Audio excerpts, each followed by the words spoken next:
எல்லோருக்கும் வணக்கங்க. நான் பாரம்பரிய ஜோதிடர் பா. ரவிக்குமார்.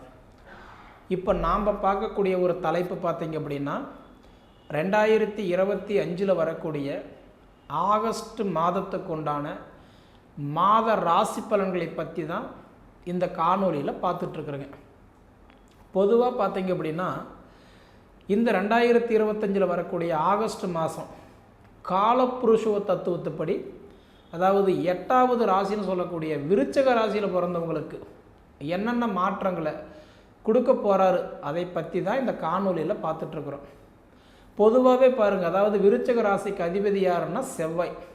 மங்களக்காரகன் தான் இந்த செவ்வாய் பகவான். அதாவது மங்களக்காரகன் அப்படின்னா மேச ராசிக்கு விருச்சக ராசிக்கு இந்த 2 வீட்டுக்குமே அதிபதி யாருன்னா செவ்வாய் தான். சரிங்களா? அதே மாதிரி இந்த விருச்சக ராசியில் பிறந்தவங்களுக்கெல்லாம் பார்த்தீங்க அப்படின்னா 100% பார்த்தா எப்பயுமே எதிர்பார்ப்பு நிறைய இருக்கும். ஒரு படி அட்வான்ஸாக திங்க் பண்ணுவாங்க. ஏன்னா உங்கள் ராசிக்கு அதிபதி யாருன்னா தேல்னு சொல்லுவாங்க. எங்கேயாவது போகும்போது எங்குமா போகிறீங்க அப்படின்னு கேட்டுட்டாங்க அப்படின்னா, அதாவது பொறுத்த வரைக்கும் விருச்சக ராசிக்காரங்க பொறுத்த வரைக்கும் ஒரு வார்த்தை கேட்டுட்டாங்கன்னா அந்த சொல்பழுதம் கண்டிப்பாக நடக்கும். சரிங்களா? அதுதான் அந்த ஒரு சொல்பழுதம் உள்ள ராசி யாருன்னா விருச்சக ராசிக்காரங்க தான். அந்த விருச்சக ராசிக்காரங்களுக்கு இந்த மாதத்தில் வந்து பார்த்தீங்க அப்படின்னா, இப்போ கிட்டத்தட்ட விருச்சக ராசிக்காரங்க அப்படின்னு பார்த்தா உலகத்தில் எவ்வளவோ தேவதைகள் இருக்காங்க, கோயில் இருக்காங்க, சாமி இருக்காங்க.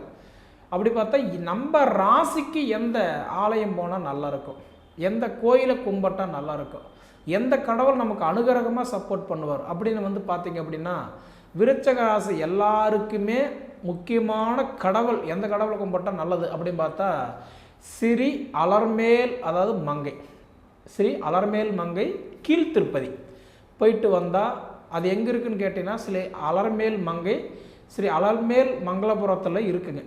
கீழ்த்திருப்பதியில் போயிட்டு வந்தீங்கன்னா நிச்சயம் திருப்பம் நடக்கும். நிறைய பேர் கண்டிப்பாக தெரியாது, தெரியாமல் இருக்கலாம், தெரிஞ்சு சிலர் போகாமல் இருக்கலாம். போனவங்களை கேட்டு பாருங்கள், கண்டிப்பாக நல்லாயிருக்கும். அதாவது ஸ்ரீ அலர்மேல் மங்கை, ஸ்ரீ அலர்மேல் மங்களபுரம் அப்படின்ற ஊரில் இருக்குது. கீழ்த்திருப்பதியில் போயிட்டு வாங்க, கண்டிப்பாக நல்லது நடக்கும். சரிங்களா? அதே மாதிரி பார்த்தீங்க அப்படின்னா விருச்சக ராசிக்காரங்களுக்கெல்லாம் கிட்டத்தட்ட ரொம்ப வருஷமாக, அதாவது ஒரு குறிப்பாக ஒரு 2.25 வருஷமாகவே உழைப்புக்கு தகுந்த உயர்வு இல்லை, வயசுக்கு தகுந்த வளர்ச்சி இல்லை, வாழ்க்கையில் ரொம்ப போராடிட்டு இருக்கிற ராசி எனக்கு தெரிஞ்சு பார்த்தா உங்கள் விருச்சக ராசி தான். ஏன்னா விருச்சக ராசி இதுக்கு முன்னாடி பார்த்தீங்கன்னா உங்களுக்கு வந்து அதாவது அர்த்தாஷ்டம சனி நடந்தது. இப்போ போன மார்ச் 29 தான் உங்களுக்கு அந்த அர்த்தாஷ்டம சனி முடிஞ்சுது. ஆனால் நிறைய பேருடைய மனசில் அந்த கேள்வி இருந்துகிட்டே இருக்குது. அர்த்தாஷ்டம சனி நடக்கும்போது கஷ்டப்பட்டோம், ஒரு வகையில் நியாயம். அப்போ முடிஞ்சு போச்சு இல்லை, அப்போ மீண்டும் எனக்கு ஏன் சாமி கஷ்டம் கொடுக்குது, அந்த கேள்வி உங்கள் மனசில் இன்னுமே இருந்துக்கிட்டு தான் இருக்குது. உழைப்புக்கு தகுந்த உயர்வு இல்லை, வயசுக்கு தகுந்த வளர்ச்சி இல்லை, வாழ்க்கைக்கு தகுந்த நிம்மதி இல்லாமல் போராடிட்டு இருக்கக்கூடிய ராசி இது விருச்சக ராசி தான். கிட்டத்தட்ட எதை சாப்பிட்டா நம்ம பித்தம் தெளியுமோன்ற அளவுக்கு அவ்வளோ கவலை வேதனை. அதாவது வந்து பார்த்துட்டிங்க அப்படின்னா உங்களுடைய அமைப்புகள்லாம் பார்த்துட்டிங்கன்னா ஒரு விஷயம் நல்லா புரிஞ்சுக்கோங்க, ராசி அப்படின்றது ஒன்று தான். விருச்சகம் எல்லாத்துக்கும் ஒன்று தான். 12 கோடி 15 கோடி பேர் இருக்கிறாங்க விருச்சக ராசியில் பிறந்தவங்க. சம்பளம் கொடுக்குற இடத்துல இருக்கிறவங்களும் விருச்சக ராசி இருக்கிறாங்க, சம்பளம் வாங்குகிற இடத்துல விருச்சக ராசிக்காரங்களும் இருக்கிறாங்க. ஆண் இருக்காங்க, பெண் இருக்காங்க, குழந்தைங்க இருக்காங்க, வயசானவங்க இருக்கிறாங்க. அப்போ எல்லாருக்குமே நம்ம ஒரே மாதிரி சொல்ல முடியாது இல்லைங்களா? ஒரு கிரகம் அப்படின்றது ஒரு ரவுண்டு வரும்போது ஒவ்வொரு வேலைகள் செய்யும். அப்போ உங்களுக்கு அந்த கிரகம் எத்தனாவது ரவுண்டு இருக்குது. குறிப்பாக உங்களுக்கு சனி பகவான் எடுத்துக்கோங்க. ஒரு ரவுண்டு பார்த்தா 25 வருஷத்துக்கு ஒரு ரவுண்டு. அப்போ 3 ரவுண்டு, மங்குச்சனி, பொங்குச்சனி, மாரக சனி. அப்படி பார்த்தா உங்களுக்கு நீங்கள் வந்து அந்த சனி பகவான் முதல் ரவுண்டாக இருந்தீங்கன்னா மங்கு சனி, அதாவது 2வது ரவுண்டு பொங்கு சனி, 3வது ரவுண்டு மாரக சனி. அப்போ நம்ம மங்குச்சனி நடக்கிறவங்களுக்கும் பொங்குச்சனி நடக்கிறவங்களுக்கும் ஒரே மாதிரி சொல்ல முடியுமா? இல்லை மங்குச்சனி நடக்கிறவங்களுக்கு மாரக சனி நடக்கிறவங்களுக்கு ஒன்றா இருக்குன்னு சொல்ல முடியுமா? அப்போ அவங்க வயசு வித்தியாசன்றது ஒன்று இருக்குதுல்ல. இப்போ கிட்டத்தட்ட முதல் ரவுண்டுனா 25 வயசுக்குள்ளே இருக்கிறவங்களுக்கு, அப்போ அந்த வயசில் என்ன எதிர்பார்ப்போம்? படிப்பு எதிர்பார்ப்போம், தொழில் எதிர்பார்ப்போம், சிலருக்கு திருமணம் எதிர்பார்ப்போம். அப்போ அதே 3வது ரவுண்டு எடுத்துக்கோங்க, கிட்டத்தட்ட 55 வயசுக்கு மேலே அவங்க வயசுக்கு என்ன எதிர்பார்ப்போம்? ஆயுள் நல்லா இருக்குமா, உடல் உபாதை இல்லாமல் நல்லா இருப்பாங்களா, தொழில் நல்லா இருக்குமா, குடும்பத்தில் 4 காசு சம்பாதிப்பாங்களா, தன் பிள்ளைகளுக்கு சேஃப்டி பண்ணுவாங்களா, குறிப்பாக ஹெல்த்து நல்லா இருக்கணும், இதை நம்ம எதிர்பார்க்குறோம் இல்லைங்களா? அதுபோல் பார்த்தீங்கன்னா இப்போ ஒரு விஷயம் என்னென்னா விருச்சக ராசி. பொதுவாக விருச்சக ராசிக்கு இப்போ நல்லா தான் இருக்குது. ஏன் நல்லா இருக்குது அப்படி பார்த்தா, இப்போ உங்களுக்கு சனி பகவான் வந்து பார்த்திங்கன்னா இப்போ கிட்டத்தட்ட உங்கள் ராசிக்கு பஞ்சமச்சனியாக இருக்கிறார். பஞ்சமச்சனின்னா என்ன? நீர், நெருப்பு, பூமி, ஆகாயம், காற்று. இந்த உலகத்தில் இது 5ல் 1 இல்லைனாலும் நம்ம வாழ முடியாது. பூமி இல்லைனாலும் வாழ முடியாது, ஆகாயம் இல்லைனாலும் வாழ முடியாது, காற்று இல்லைனாலும் வாழ முடியாது, நெருப்பு இல்லைனாலும் வாழ முடியாது, தண்ணி இல்லைனாலும் வாழ முடியாது. இது 5ல் 1 இல்லைனா கூட வாழ முடியாது. அப்போ நம்ம ராசி ஒன்று தான். நம்ம நட்சத்திரம் அதிபதி யார், அது ஒரு கணக்கு இருக்குல்ல. ஒரு உதாரணம் வந்து நீங்கள் வந்து அதாவது விசாக நட்சத்திரம் 4ஆம் பாதத்தில் பிறந்திருந்தீங்கன்னா உங்களுக்கு அதிபதி யார்? குரு. அதே மாதிரி அடுத்தது பாரு அனுச நட்சத்திரத்தில் பிறந்திருந்தீங்கன்னா உங்களுக்கு அதிபதி யார்? சனி. அதே அதுக்கு அடுத்தது பாருங்கள் கேட்டை நட்சத்திரத்தில் பிறந்திருந்தீங்கன்னா உங்களுக்கு அதிபதி யார்? புதன். அப்படி பார்த்தா கேட்டையில் பிறந்தால் கோட்டையில் வாழ்வான்னு சொல்லுவாங்க, இது ஐதீகம். அப்படி பார்த்தா உங்களோட நட்சத்திரத்துக்கு அதிபதி உங்கள் ஜாதகத்தில் நல்லா இருக்கிறாரா அது பார்த்தீங்களா? உதாரணம் பார்த்தா அந்த புதன் பகவான் வச்சுக்கோங்க. இப்போ புதன் பகவான் வந்து கேட்டை நட்சத்திரத்துக்கு அதிபதி யார்? புதன். அந்த புதன் பகவான் தன் சொந்த வீட்டிலேயே உச்சமாகக்கூடிய ஒரே ஒரு கிரகம் நவகிரகத்தில் யாருன்னா புதன் மட்டும்தான். புதன் பகவான் வந்து பார்த்தா மிதுன ராசிக்கும் கன்னி ராசிக்கு அதிபதி புதன். அதே மாதிரி கன்னி ராசியில் புதன் பகவான் ஆட்சியாக இருப்பார், அதே வீட்டில் வந்து உச்சமாகவும் இருப்பார். அதே பாருங்கள் மீன ராசியில் போய் பாருங்கள் நீச்சமாவார். அப்படி பார்த்தீங்கன்னா உங்கள் ஜாதகத்தில் அந்த புதன் பகவான் இப்போ ஒரு உதாரணத்துக்கு அது மாதிரி சொல்கிறேன் நான். அப்போ வந்து பார்த்தோன்னா அந்த கிரகம் வந்து நீச்சமாகுது அப்படின்னா அவர் செயல் இழந்துடுறாருல. புதன் பகவான் போய் இப்போ மீன ராசியில் நீச்சம் அடைஞ்சிட்டார், உங்கள் ஜாதகத்தில் நீச்சம் அடைஞ்சிட்டார். அப்போ அவருடைய நட்சத்திரத்தில் நீங்கள் பிறந்திருக்கிறீங்க. அப்படி பார்த்தா உங்களுக்கு நல்லது பண்ணுவாரா? நல்லதை பண்ண மாட்டார். அவருடைய திசா புத்தி நடக்குதா? அப்போ நல்லது கொடுக்க மாட்டார் இல்லையா? அப்போ குரு பகவான் இப்போ நீங்கள் வந்து பார்த்தோன்னா விசாக நட்சத்திரம் 4ஆம் பாதத்தில் பிறந்திருக்கிறீங்க. அப்படி பார்த்தா இன்றைக்கி குரு பகவான் வந்து பாருங்கள் இன்றைக்கி கடக ராசியில் வந்து உச்சமடைவார், இன்றைக்கி மகர ராசியில் போய் நீச்சமடைவார். இது உண்மை. அப்படி பார்த்தீங்கன்னு வச்சுக்கோங்களேன் அவருடைய திசா புத்தி இப்போ கடக ராசிக்காரங்களுக்கு போய் குரு பகவானுடைய திசா புத்தி அந்தரம் நடந்தால் என்ன பண்ணுவார்? நல்லது கொடுக்க மாட்டார். இது ஏன் சொல்கிற அப்படின்னா பொதுவாக ஒருத்தருடைய நட்சத்திரத்துக்கு அதிபதியும் ஒருத்தரோட லக்னத்துக்கு அதிபதியும் அவருடைய ராசிக்கு அதிபதியும் 3 பேருமே நல்லா இருந்தால் மட்டும்தான் நல்லா சப்போர்ட் பண்ணுவார். இது போக ஒரு மனிதனுடைய திசா புத்தி அந்தரம் அது நல்லா இருக்கணும். விதிக்காரகன் 5, 7, 9 இது நல்லா இருக்குன்னு நம்ம சொல்கிறோம். அப்போ அந்த விதிக்காரகன் உங்களுக்கு யார் அப்படி பார்த்தா 5ஆம் இடத்துக்கு அதிபதி குரு, 7ஆம் இடத்துக்கு அதிபதி சுக்கிரன், 9ஆம் இடத்துக்கு அதிபதி சந்திரன். அப்போ இந்த 3 திசா புத்தி உங்களுக்கு நடக்கும்போது என்ன பண்ணுவான்? நல்லா சப்போர்ட் பண்ணுவான். அது நீங்கள் இப்படி பாருங்கள் 5, 7, 9 தான் வரும், இப்படி பாருங்கள் 5, 7, 9 தான் வரும்.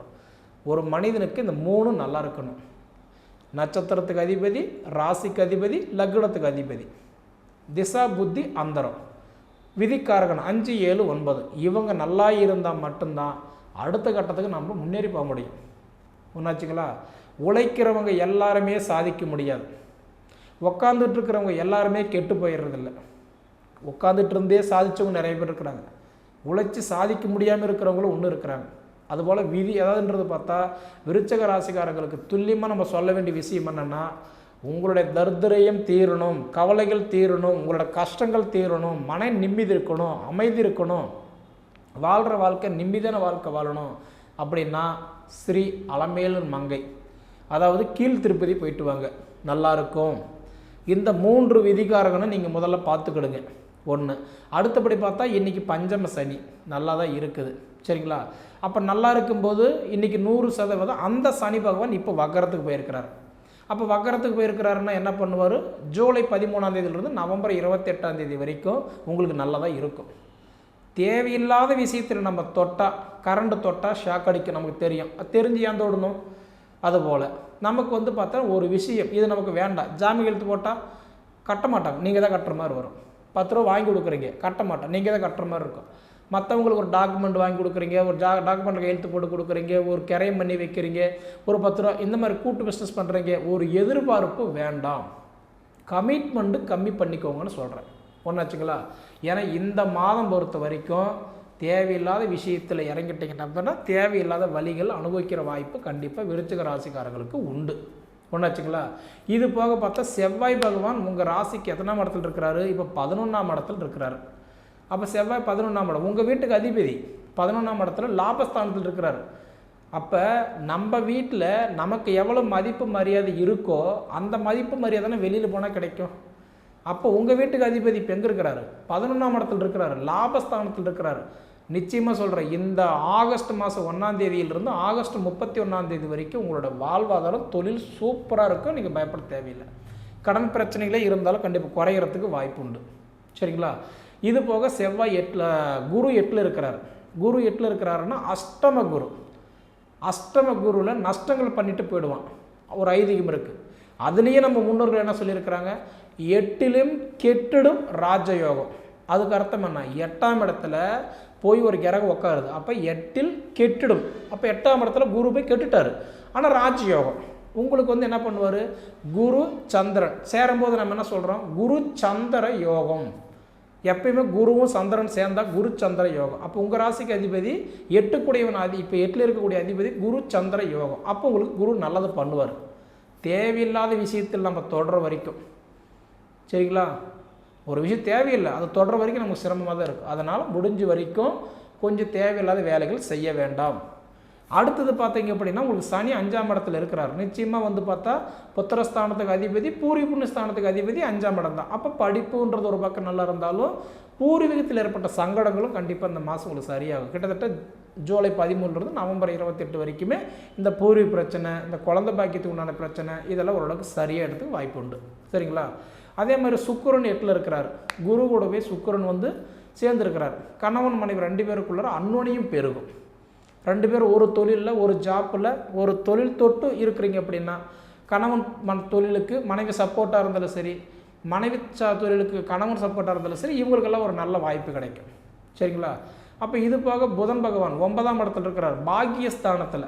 அந்த புதன் பகவான் பாக்கியஸ்தானத்தில் போய் வக்ரமானதுனால தான் ஒரு 1.5 மாதமாக உங்களுக்கு இவ்வளோ கஷ்டம்.